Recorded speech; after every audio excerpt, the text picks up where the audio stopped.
Students, मैं हूं दीपक। दोस्तों, जैसा कि आप जानते हैं, मैंने टॉप 100 वन वर्ड सब्स्टिट्यूशन की एक सीरीज़ चलाई है जो कि आपके एयरफोर्स, एनडीए, नेवी के एग्ज़ाम के लिए बहुत इंपॉर्टेंट है। दोस्तों, जो मैं आपको करा रहा हूँ ये बहुत ही इंपॉर्टेंट हैं। ये इनमें से बहुत सारे बार बार रिपीट होते रहते हैं। और अगर आप नेवी, एयरफोर्स या एनडीए की तैयारी कर रहे हैं तो आपको ये तो आने ही चाहिए। दोस्तों, मैंने आपको 3 पार्ट पहले प्रोवाइड कर दिए हैं जिसमें मैंने आपको 10-10 कराए हैं। ये इसका चौथा पार्ट है जिसमें मैं आपको फिर से 10 कराऊंगा। तो चलिए शुरू करते हैं। 31 पे आप देख सकते हैं, government by a rule who has unlimited power. यानी कि ऐसी गवर्नमेंट जिसके रूल बहुत ही स्ट्रिक्ट हों, बहुत ही अनलिमिटेड पावर हो उनके पास, उसको क्या बोला जाता है? उसको हम बोलते हैं despotism. Option number A is the right answer. उसको डेस्पोटिज्म बोला जाता है। ऑप्शन नंबर बी में लिखा गया है ऑटोक्रेसी। ऑटोक्रेसी का मतलब होता है किसी एक व्यक्ति के द्वारा शासन। ऑप्शन नंबर सी में लिखा है मोनार्की। मोनार्की का मतलब होता है राजा या रानी के द्वारा शासन। ऑप्शन नंबर डी में लिखा है एनार्की। एनार्की का मतलब होता है अराजकता। इसका मतलब होता है अराजकता। ठीक है। 32 में आप देख सकते हैं, अन ओकेजन ऑफ ग्रेट इंपॉर्टेंस। यानी कि एक ऐसा ओकेजन जो कि बहुत महत्वपूर्ण हो, एक ऐसा फंक्शन जो बहुत महत्वपूर्ण हो, उसको हम बोलते हैं momentous. Option B is the right answer. उसको बोला जाता है मोमेंटस, यानी कि बहुत ही महत्वपूर्ण। ऑप्शन नंबर ए में लिखा गया है एग्जम्पलरी। एग्जम्पलरी का मतलब होता है कि इसका मतलब होता है आ, मतलब एकदम आदर्श, कोई किसी का आदर्श होना, उसको एग्जम्पलरी बोल सकते हैं। यानी कि जैसे कि लोग बोलते हैं ना कि आप वैसा बनो, उसके जैसा बनो, आपको एग्जाम्पल देते हैं, उसको एग्जम्पलरी बोला जाता है। ऑप्शन नंबर सी में लिखा है हरक्यूलियन। हरक्यूलियन का मतलब होता है बहुत ही कठिन। यानी कि कोई काम अगर बहुत कठिन हो तो उसको हरक्यूलियन बोला जाता है। ऑप्शन नंबर डी में देख सकते हैं आप, ग्रैंडियस लिखा है। ग्रैंडियस का मतलब होता है बहुत बड़ा, भव्य, जिसको बोल सकते हैं। दोस्तों, नेक्स्ट उसमें चलते हैं। 33 में आप देख सकते हैं, अ person who is always hopeful and looks the bright side of things. यानी कि कोई ऐसा व्यक्ति जो हमेशा अच्छा सोचता हो, चीज़ों को अच्छे नज़रिए से देखता हो, उसको हम क्या बोलते हैं? उसके लिए एक बहुत ही इंपॉर्टेंट वन वर्ड सब्स्टिट्यूशन है, ऑप्टिमिस्ट। उसको बोला जाता है ऑप्टिमिस्ट, यानी कि वो हमेशा अच्छी चीज़ों को देखता है। ठीक है, तो उसको बोला जाता है ऑप्टिमिस्ट। इसका एक एंटोनिम होता है पैसिमिस्ट। पैसिमिस्ट का मतलब होता है वो व्यक्ति जो कि चीज़ों के बारे में हमेशा बुरा सोचता हो, उल्टा सोचता हो, उसको पैसिमिस्ट बोला जाता है। ठीक है, इसका राइट आंसर हो जाएगा option number D, optimist. Option number ए में लिखा है फ्लोरिस्ट। फ्लोरिस्ट का मतलब होता है फूल बेचने वाले।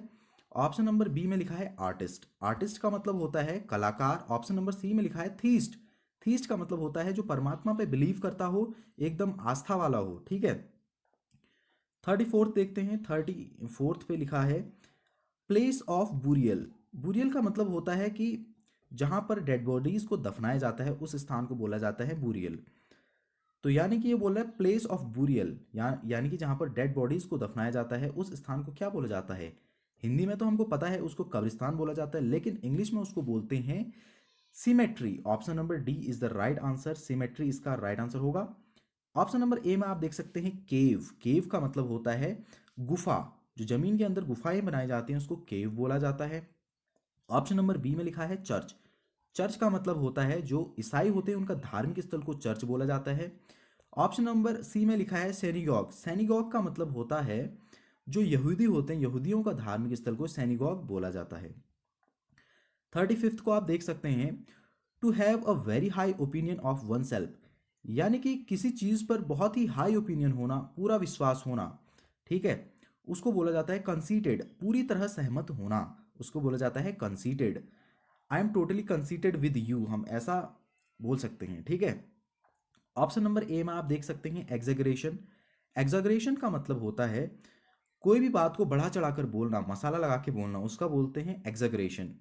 ऑप्शन नंबर सी में आप देख सकते हैं एबेंडेंस। एबेंडेंस का मतलब होता है किसी चीज़ की प्रचुर मात्रा होना, बहुत मात्रा में कोई चीज़ पाई जाना। ऑप्शन नंबर बी में लिखा है ऑड्यूलेशन। ऑड्यूलेशन का मतलब होता है किसी की प्रशंसा, यानी कि प्रशंसा व आदर, इसका मतलब होता है प्रशंसा या आदर, ऑड्यूलेशन। ठीक है। 36 में आप देख सकते हैं, one who believes in giving equal opportunity to women in all fields. यानी कि ऐसा व्यक्ति जो महिलाओं के बारे में, मतलब हर फील्ड में उनको समान अधिकार मिले, ऐसा बोलता है। यानी कि नारीवादी, उसको क्या बोला जाता है? इंग्लिश में उसके लिए एक वर्ड है फेमिनिस्ट, उसको बोला जाता है फेमिनिस्ट, नारीवादी, यानी कि जो महिलाओं को हर फील्ड में समान अधिकार देने की बात करता हो। ऑप्शन नंबर ए में लिखा है फैनेटिक। फैनेटिक का मतलब होता है एकदम कट्टर व्यक्ति, खास तौर पर जो राजनीतिक और धार्मिक मामलों में एकदम कट्टर हो उसको बोला जाता है फैनेटिक। ऑप्शन नंबर बी में लिखा है मिसोजानिस्ट। मिसोजानिस्ट का मतलब होता है ऐसा व्यक्ति जो कि महिलाओं से घृणा करता हो, उसको मिसोजानिस्ट बोलते हैं। ठीक है। ऑप्शन नंबर सी में लिखा है फ्लैंडरर। फ्लैंडरर का मतलब होता है इश्कबाज, भाई यहाँ भी चक्कर चल रहा है वहाँ भी चक्कर चल रहा है तो उसको बोल सकते हैं फ्लैंडरर। ऑप्शन नंबर डी में लिखा है फेमिनिस्ट, ये तो बता ही दिया है। ठीक है। तो 37th आप देख सकते हैं इनएबिलिटी ऑफ स्लीप, यानी कि एक ऐसी बीमारी जिसमें इंसान को नींद नहीं आती है, इनएबिलिटी ऑफ स्लीप, उसको क्या बोला जाता है?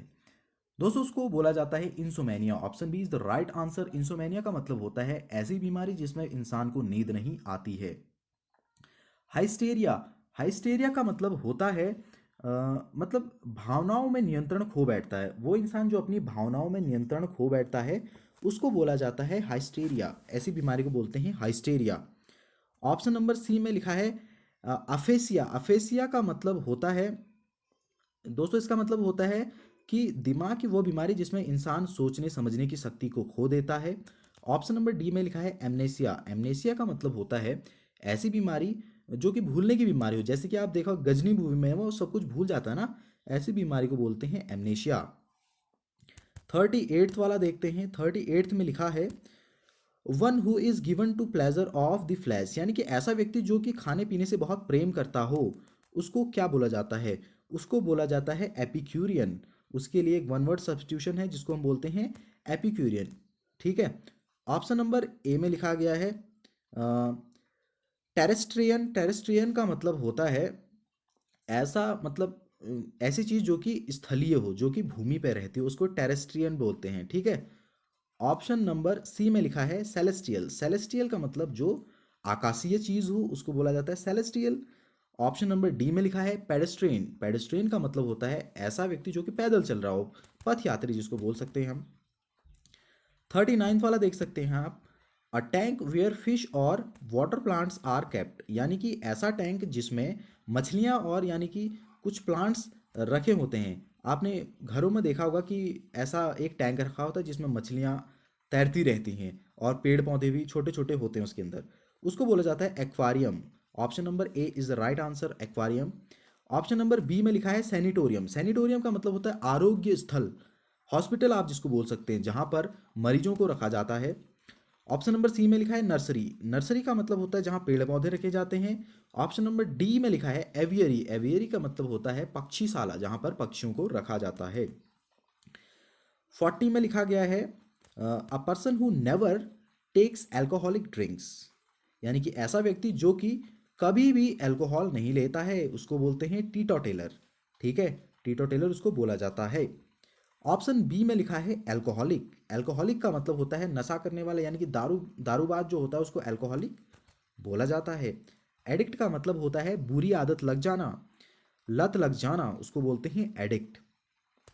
ऑप्शन नंबर डी में लिखा है बैक पाइपर। बैक पाइपर का मतलब होता है जो मशक बजाने वाला होता है ना, आपने देखा होगा एक ऐसा बाजा होता है जिसमें बहुत सारे, एक बैग होता है उसमें से बहुत सारे पाइप टाइप के निकले रहते हैं बाहर, फिर उसको एक व्यक्ति बजाता है ऐसे। ठीक है। तो उसको बोलते हैं मशक बाजा और उसको बजाने वाला होता है बैग पाइपर। इंग्लिश में उसको बैक पाइप बोलते हैं, बजाने वाला बैक पाइपर। ठीक है। तो दोस्तों आज मैंने आपको फिर से 10 वन वर्ड सब्स्टिट्यूशन कराए हैं। अगर ये वीडियो आपको अच्छी लगी तो आप इसको शेयर कर सकते हैं, लाइक कर सकते हैं। ठीक है। जय हिंद, जय भारत।